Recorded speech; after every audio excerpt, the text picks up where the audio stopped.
राजा परिमाल महोदय में राज करते थे। उन्होंने राजाओं को जीतने के पश्चात अपने शस्त्रों को त्याग कर दिया था, परंतु उन्हीं के द्वारा पालित आल्हा, उदल और मलखान अपने भुजबल से उनके यश की पताका को निरंतर फहरा रहे थे।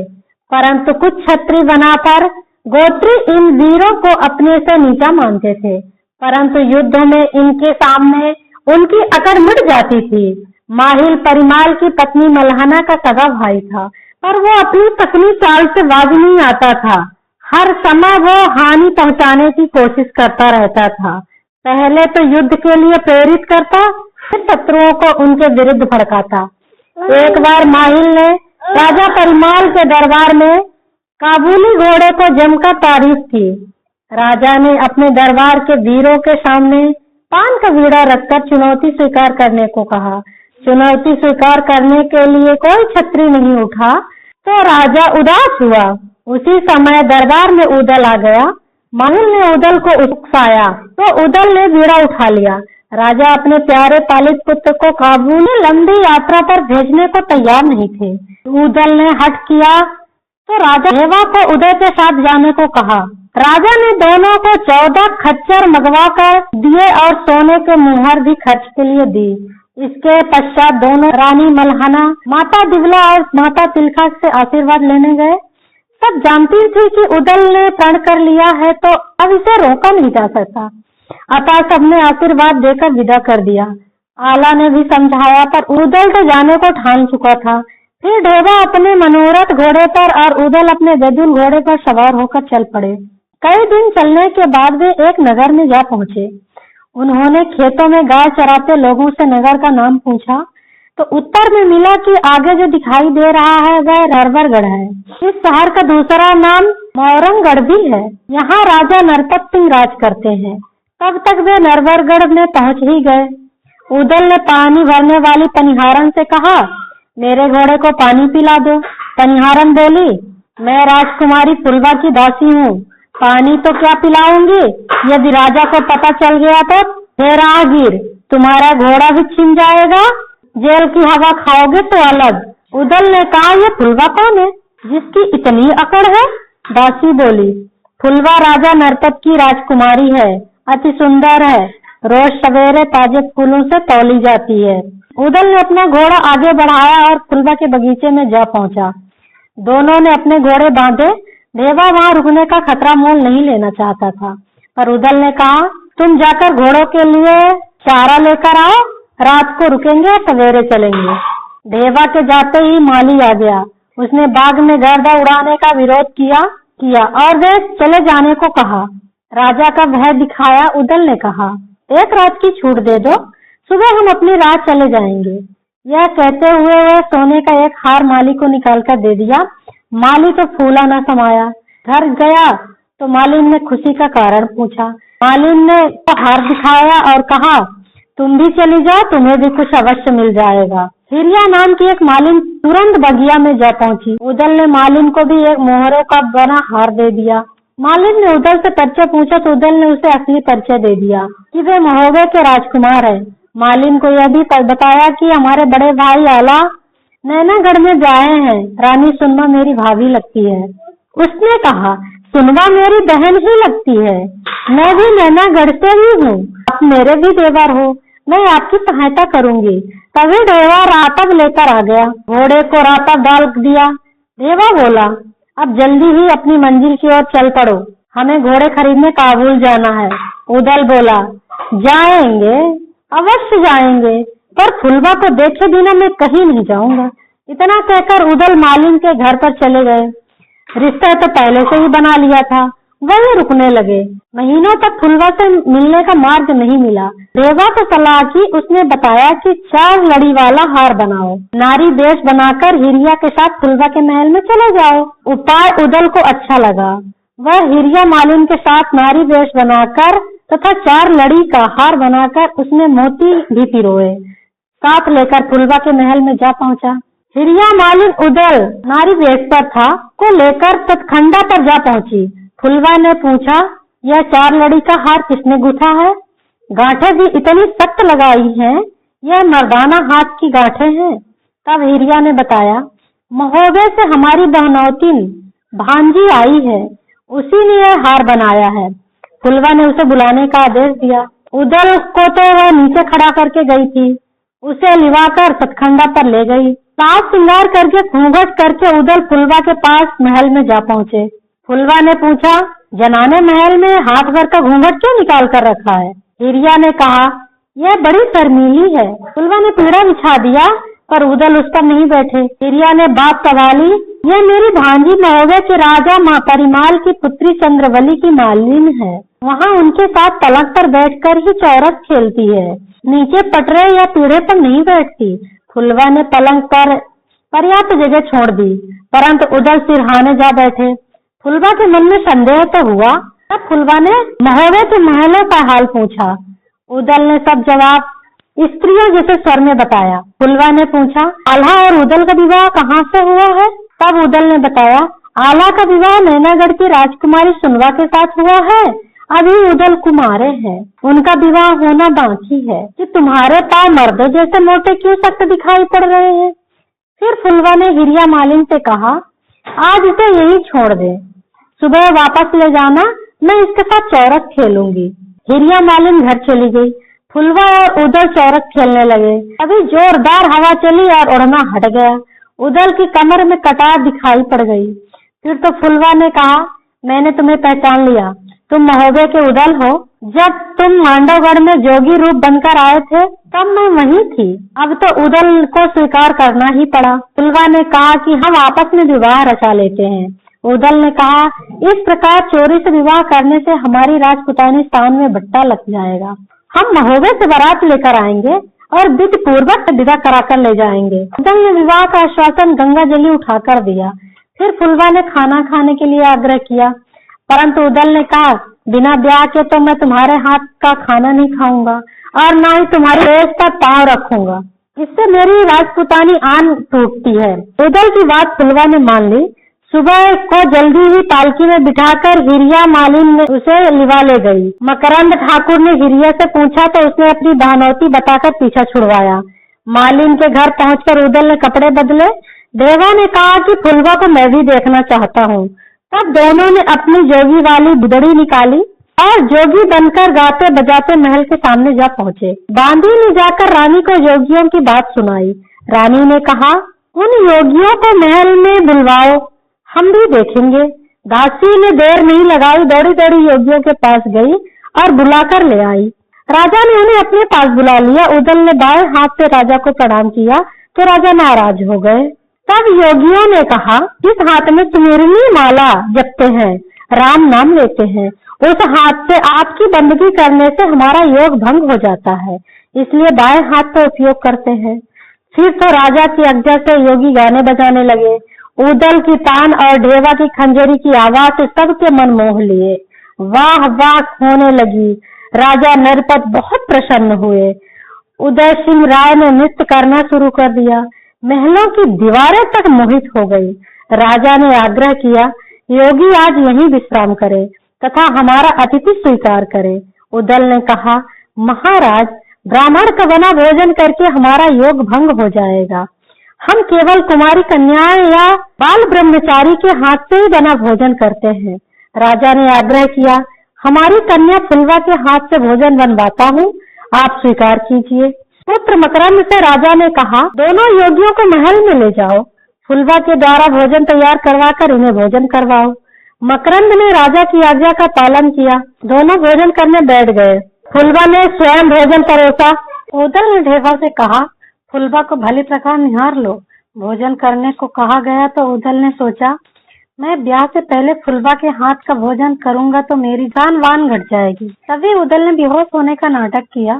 चंपा रानी को शक हुआ कि छोटा योगी मेरी बेटी को रूप देख करके होश खो बैठा है। तब देवा ने कहा कि योगी को चुड़ैल ने पकड़ लिया है, इस महल में चुड़ैलों का साया घूम रहा है। वैद्यों ने भी उपचार किया पर व्यर्थ गया।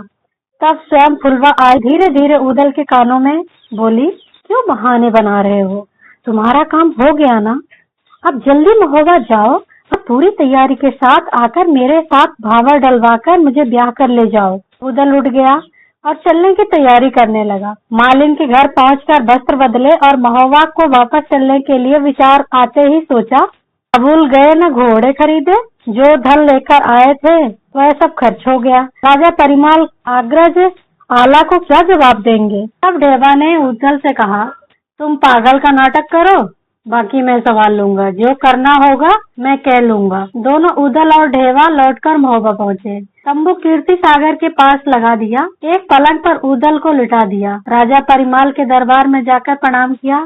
काबुल के घोड़े कहाँ हैं पूछने पर ढेबा ने कहा, सागर के पास जाकर देख लो। राजा तुरंत सागर के पास पहुंचे। तंबू में पलंग पर उदल को देखकर पूछा, उदल बेटा, सूरत में लीन क्यों हो गए, शरीर पीला क्यों पड़ गया। तब ढेबा ने बताया कि नरवल की चुड़ैल ने उदल को पकड़ लिया है, वही इलाज कराते हुए हमारा सारा धन खर्च कर दिया। जब बिल्कुल खाली हो गया तब मजबूरी में महोबा लेकर आ गया। राजा भी घबरा गए और आला को भी भारी चिंता होता। दिवला और रानी मलहाना ये समाचार सुनकर रोने लगी। तब रानी सुनमा का एक नाम मछला भी है। मछला ने ढेबा से कारण पूछा। चुड़ैलों वाली बात सुनकर मछला बोली, उदल को मेरे पास बुलाओ, खाक जाने खाक की भाषा। रानी मछला ने पूछा, तुमने राजकुमारी फुलवा को देखा, उसी को पाने के लिए सब बहाने बना रहे हो ना। उदल मुस्कुराने लगा, बोला, भौजी आपको ये सब कैसे पता चल गया। उदल ने फिर तो सारी बात विस्तार से सुना दी। फुलवा ने गंगा जली उठवाकर वादा करा लिया कि विवाह उसी के साथ होगा। सुनमा ने बताया कि नरपत सिंह की युद्ध करना सरल नहीं है, उनके पास घोड़ा है, उड़ सकता है, एक बाण है जो अजय है, उनका बार खाली नहीं जाता, शनिचर का सिला है जो सब पर भारी पड़ता है। इस पर उदल बोला कि कुछ भी हो, ब्याह तो फुलवा से ही करना है, कैसे होगा यह आप जाने। सुनबा ने आला से जाकर कहा कि नरवलगढ़ से युद्ध करके उदल का ब्याह फुलवा से करवाना ही पड़ेगा। आला ने विवशता प्रकट की तो सुनबा ने कहा, आप चूड़ी पहनकर घर में बैठो, मैं उदल का विवाह करवा लाऊंगी। वीर भला ऐसे ताने क्यों सुन सकते। आला ने जब राजा परिमाल से कहा, राजा ने भी उदल को समझाने का प्रयास किया, परंतु उदल को तो फुलवा की रट लगी थी। आला, उदल, मलखान, ढेबा, ब्रह्मा तो चले ही, शेष सभी राजा भी अपने शस्त्रों में सुसज्जित होकर बारात में सम्मिलित हुए। जुन्नागढ़, बौटीगढ़, नैनागढ़, दिल्ली आदि सभी राजाओं को बारात में बुलाया गया। सभी तैयारियां पूरी करके उदल को मुकुट पहनाकर पालकी में बिठा दिया गया। चंद्रवली बहन के पति इंद्रसेन जी ने उदल को गोद में उठाया और कुएं पर जाकर बैठा दिया। रानी मलहाना ने कुएं में पांव लटका दिया। उदल ने माता मलहाना को कुएं से उठा लाया, फिर रानी ने आशीर्वाद दिया। फिर उदल पालकी में सवार हुआ और बारात रवाना हो गई। हाथी सवार हाथियों पर चढ़ गए, घोड़सवार घोड़ों पर चढ़ गए, तोपची भी तोपों के साथ आगे बढ़ने लगे। 50 वाद हाथी पर आला सवार हो गए, कबूतरी घोड़े पर मलखान चढ़ गए, घोड़ी हिरोजनी पर सुलेखे सवार हो गए, ढेबा मनोरथ घोड़े पर चढ़ गए और मन्ना गुजर ने अपना सज्जा घोड़ा आगे बढ़ाया। बनारस वाले तलहन सैयद की घोड़ी का नाम ही सिंहसनी था। नरवल के लिए चल पड़ी। जब नरवल 8 कोस दूर रह गया तो बारात ने डेरा डाल दिया। सब लोग हाथी घोड़े से उतर गए, सब अपने अपने तंबू तान दिए। दूर दूर तक महोबे का लश्कर दिखाई पड़ रहा था। रात को खाना बनाया, खाया और सो गए।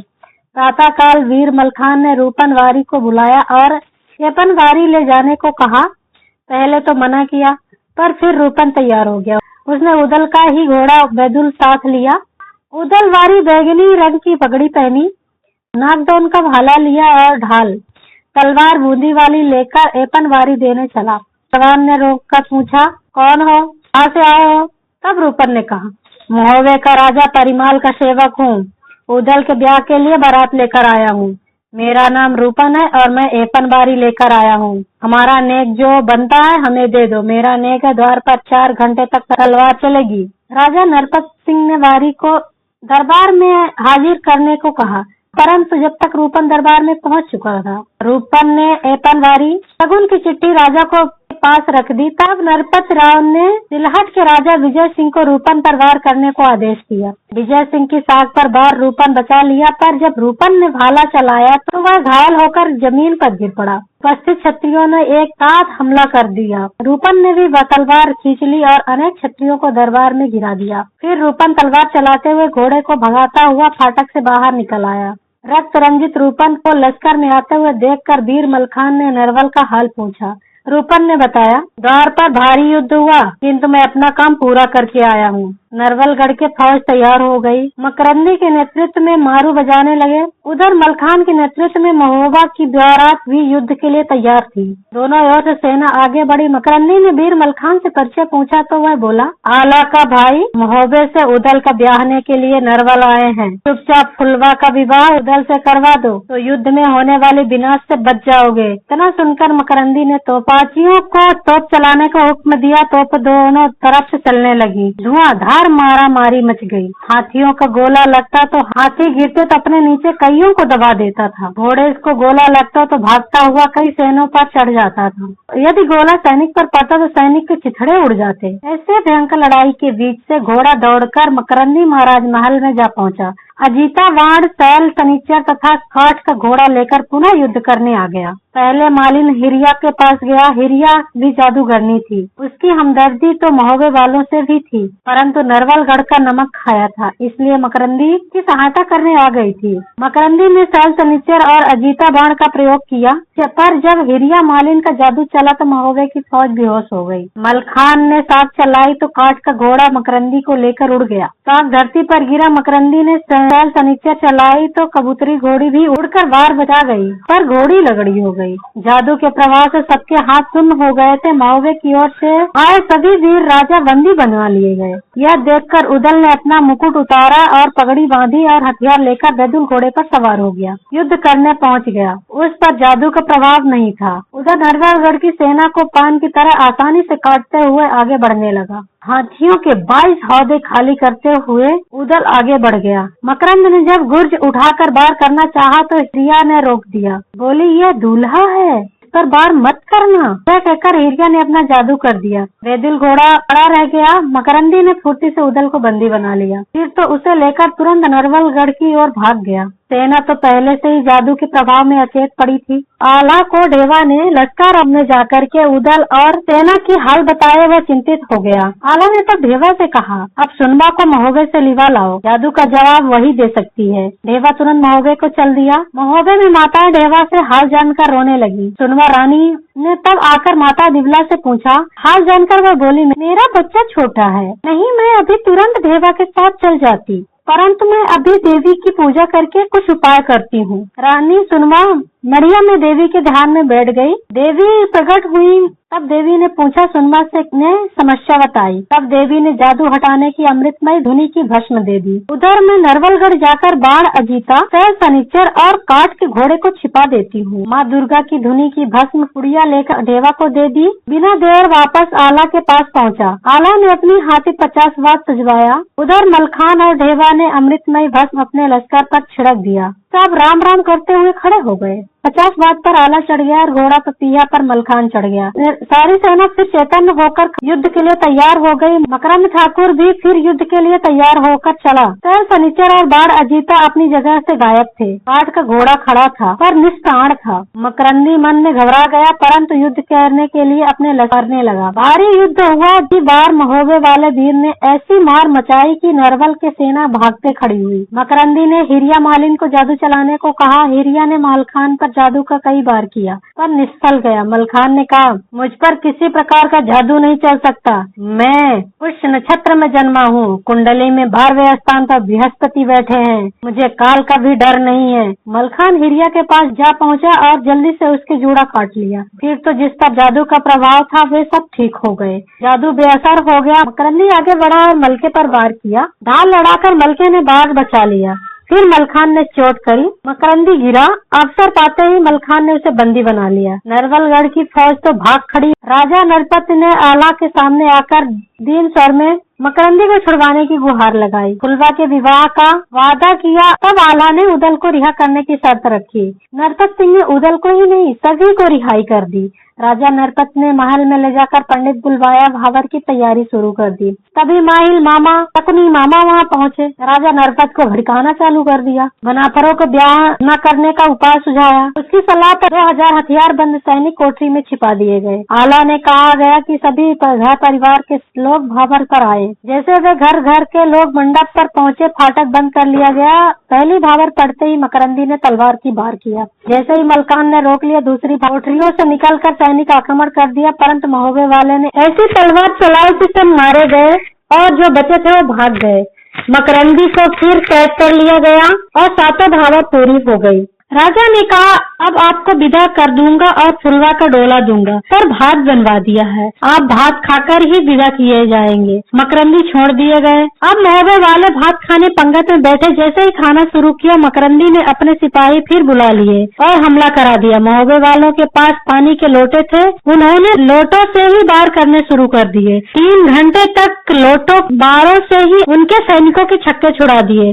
राजा नरपत ने हाथ जोड़कर कहा, हम जान गए हैं, महोबे वालों का कोई मुकाबला नहीं, आप अपने नेक बुलवा लो, हम बिटिया को विदा कर देते हैं। आल्हा ने गहनों की टोकरी फुलवा को श्रृंगार के लिए भेज दिया। श्रृंगार करके फुलवा पालकी में बैठकर विदा कर दी गई। बारात सागर के पास ठहर कर फिर रूपन ने राजमहल समाचार दिया। फिर तो स्वागत की तैयारी की गई, मंगल गीत गाए गए। रानी मल्हाना ने फुलवा रानी को पालकी से उतरवाया, बधाई बजी, द्वारा सजाया गया। सब बारात में आए राजाओं को उपहार दे देकर विदा किया गया। ब्राह्मण आदि को नेक न्यौछावर का इनाम दिया गया। तो दोस्तों, इस प्रकार से उदल का विवाह संपन्न हुआ। ये स्टोरी आपको कैसी लगी प्लीज कमेंट करके जरूर बताएं और वीडियो को लाइक करें। चैनल में नए हैं तो चैनल को सब्सक्राइब करें और वीडियो को ज्यादा से ज्यादा शेयर करें ताकि ये सच्ची कहानी सबको पता चल सके, आल्हा और उदल की वीर और जीवन गाथा। अगर आगे की वीडियो आपने नहीं देखी है तो इस वीडियो के डिस्क्रिप्शन में जाकर देखें, लिंक हमने दिया है, उसको भी पूरी देखें। Thank you for watching.